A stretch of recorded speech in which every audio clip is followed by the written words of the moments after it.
Received a call from a friend last week, a guy we've worked with on and off and known for 20 or 30 years. Mike's the nicest guy you'd ever meet. Great subcontractor, a real team player, and the cleanest framing you've ever seen. It's a shame to have to cover his work up, really. We hadn't talked in a while, so it was good to catch up with him.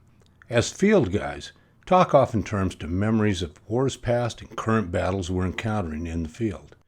He told me about this project he's framing now.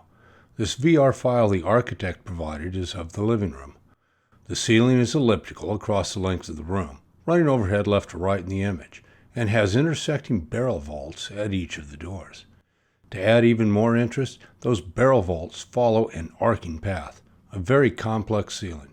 But what was really puzzling Mike and the builder was the question of whether those doors would open to 90 degrees or if they'd hit the ceiling first. He told me they'd spent about $15,000 in labor so far, mocking up trials of the ceiling and doors and see if they could get them to work, and they were still unsure if they had it worked out. I told him to send me what information he had and I'd take a look. I love a good puzzle. Figuring out the intersection of the ellipse and those barrel vaults was challenging. I went down a couple of dead ends before I arrived at an understanding of the mechanics of it. I modeled the door directly off the manufacturer's shop drawings. You'll notice that I didn't get too far into the columns and the way they intersect with the door sidelights. Whether the door would open was the question at hand. And as you can see here, they were right to be concerned.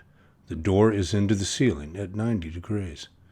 I confirmed to Mike that yes, there was a problem and offered to help sort it out with him and the builder.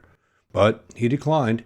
He figured he'd just keep cutting his door mock-up down until he got it to swing to 90. I had questions about that in my mind, but wished him good luck. I couldn't let it go, though, so I played around with it and came up with 3 possible solutions. The first was to cut the door shorter, as Mike had thought to do. It works. Shortening the door 3 inches gives about 1.5 inches clearance to the ceiling, but then the jamb needs to be made wider to fill in the gap. The jamb originally shows 1.25 inches on the face, the red arch. Add in the yellow and the total width is now 4.25 inches. Maybe a little fat. A second option is to narrow the doors, moving the hinge point towards the center. The doors started as a pair of 2'6", and we had to narrow them to about 2 foot wide to get that 1.5 inch margin at the ceiling. Maybe a little narrow. The third option, the one we like best, is to raise the ceiling. Granted, it gives you a varying drywall margin around the jamb, but we don't find that objectionable. Which option do you like? Can you think of another? Here we see them all at once, for comparison. And then there's the question, how do you frame this? Of course, the beauty of creating a virtual construction model is not only can you see how to frame it, dimensional information can be pulled from it, allowing the framers to minimize wasted time and money figuring it out.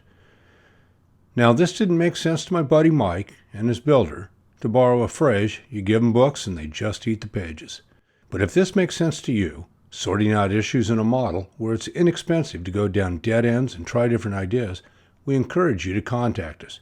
You'll find us knowledgeable, friendly, and happy to help.